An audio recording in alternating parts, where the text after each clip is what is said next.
The folly of writing, in February in France. So I had found myself with an unerring objective, to write my book.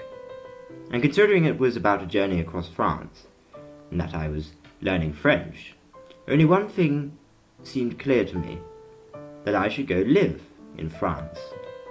But how to do so, with limited funds, and to ensure the hours were there to write?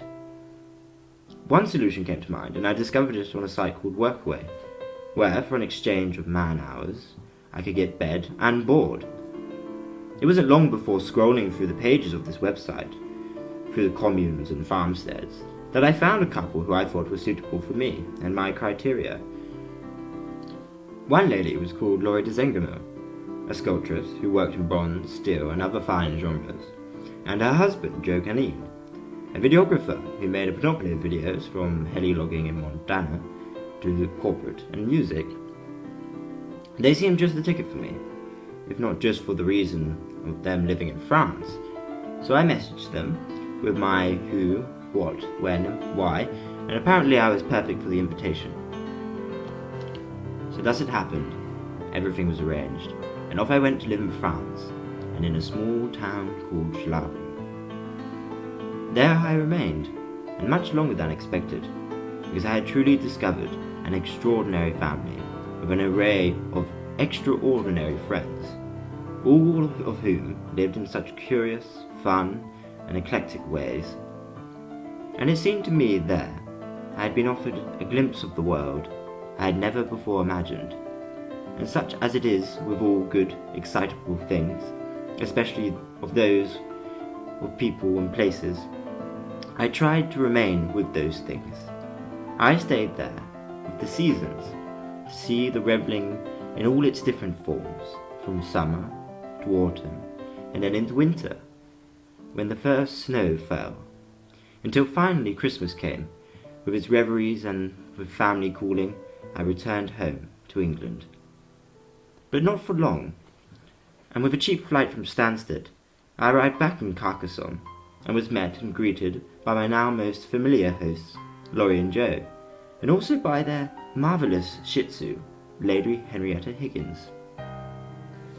When we came to Chalabre, I found myself in a house I already recognized, with its almost labyrinthian ways, its charming rooms adorned with the artifacts of the artist herself, like the busts of Travolta, the Duchess of Rutland, Churchill, and others, and the lovely rugs, the terracotta tiled floor, the decor of the kitchen, the hanging brass pots as chandeliers, and even the 1.5-century-old piano in the cosy, which, struggling to make myself an amateur, I had perhaps annoyed some. But like it is in this place, dinner was served, and we drank heartily to celebrate my return, although in this household the meagre event of positivity, or the long sweated day, is an excuse to break open the fizz or pour out the red. But the throng of the house was to be quietened soon, and after a week of consecutive dinner parties and game nights, Joe and Laurie were to leave me in February, and so too would go the irreproachable Lady Higgins, and thus I was tasked the care of the home, and of Joe's Mr. Finnegan, the little black panther, all by myself. Although fortune reared its head, and I was not to be alone, a young man, older than me, had come to Chalabre for a workaway with our neighbours Vix and Jennifer. His work there had dried, and a discussion was held between him and Laurie, and that was it. I was to have a partner for the month. His name was Kevin, an American, basically a trilingual, the others being French and Spanish, and who had just been evacuated from Burkina Faso, where he had been with the Peace Corps for a year and a half. I was endeared by this American, one, because he was a very much appreciated hand, bolstering the work, boarding and plastering in the attic, but also because he is highly astute and fun, someone who is always good company, not shy of a deep drink, and who in a short period of a month I felt he had opened my eyes onto various issues with more empathy and compassion than I had had before. Another fortune was to come, though, but the two of us boys acquired a matron. Well, not quite a matron. This is Eve, or as I call her, Eve the Darling. Also an American, a bilinguist with French, she is an observing, intelligent character, and probably the most charming American woman I have ever met. She is no workaway, and don't be fooled, for she does not look her age. She was instead one who ran to freedom, by ways of the bosom of liberty herself, France. She is a gone now, then a here and there person, living a sort of life hors de programme. It was by some connection with Laurie that it was Chalabre her life now emanated from, and had been house-hopping, couch-crashing, and was now about to move into an apartment in Chalabre, March this year. But in the meantime, she had been cooped up in a very large and unheated house, and needed a bit more warmth and bustle. So she moved into the house, took the reins, so to speak, and completed our trio. Thus February began, and I must work hard in all things if not to fail in this period. However, this is a period to be enjoyed. Not that writing is no enjoyment for me, but nothing is better than the company of ready people, in the company of a place of activity. And I said to myself, although with reticence, that if I am to be a struggling writer, then I better adopt the ethos of a struggling writer, and give it worthy excuse. Well, first, there are responsibilities to be met, like the restoration of the house, plastering, boarding, woodwork, windowsills, and all the lot. Good excuses, the reason I'm allowed here.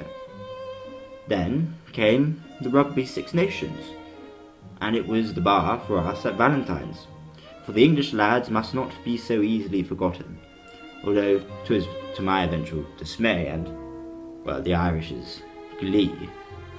But interestingly, I had been given temporary custodian of Chateau Terre Blanche, whilst my good friend, the chef and butler, Angus, was away.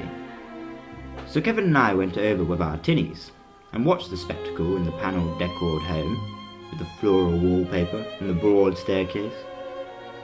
But what is quite the distraction, as one who wishes to write knows, is the bar. And in Chalabre there were two. There was Valentine's, as has been mentioned, and Manu's. They were both a very equidistance from the house, a short sprint away.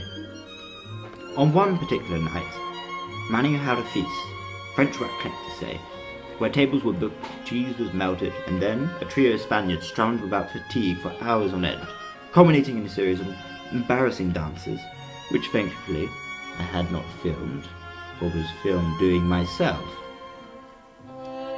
But when we were satisfied with the bars in Chalabre, we opted for more adventurous dens to bustle in, like when we fled to Puivert, to its local brewery and pub, La Brasserie de Quercourt, where, amongst the giant vats, with their copper piping and industrious instruments, we drank hoppy Franco-English beer, whilst leaning close to one another to hear through the French folk music busying the air.